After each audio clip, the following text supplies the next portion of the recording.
15 kroków do uruchomienia urządzenia SpeedCut 1530 Most. Wypakowanie urządzenia z transportu przy pomocy wózka widłowego. Wózek widłowy powinien mieć udźwig minimum 1,5 tony.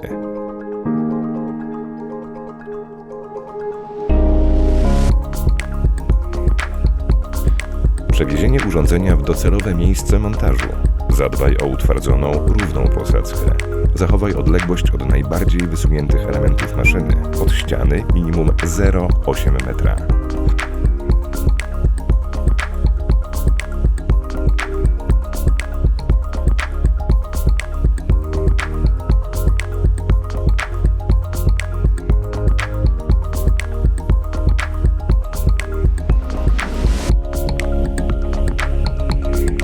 Rozpakowanie urządzenia.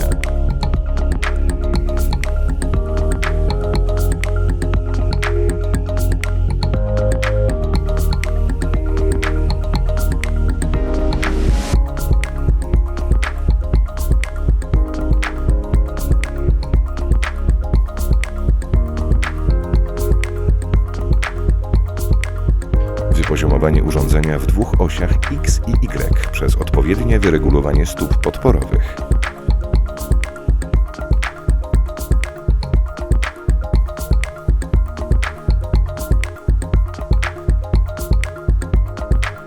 Przymocowanie pulpitu sterowniczego za pomocą śrub znajdujących się w zestawie.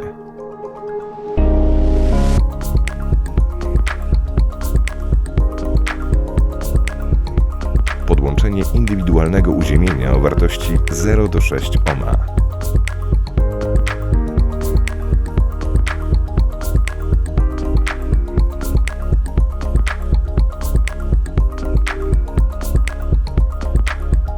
Podłączenie przewodu sterowniczego do pulpitu sterowniczego.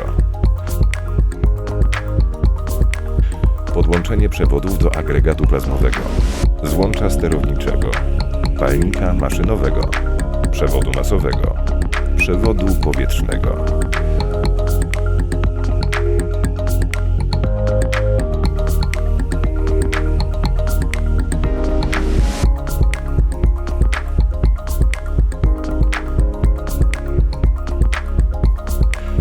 Podłączenie do zasilania elektrycznego. Urządzenie 230 V. Agregat plazmowy 400 V. Sprawdzenie zaworu spustowego wanny. Zawór powinien być zamknięty. Napełnienie wanny wodą do poziomu 1 cm poniżej górnej krawędzi rusztu.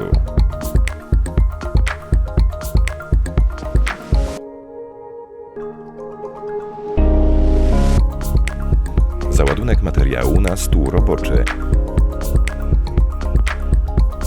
Zdjęcie folii zabezpieczającej monitor i klawiaturę. Uruchomienie urządzenia włącznikiem głównym. Test urządzenia. Sprawdzenie poprawności działania.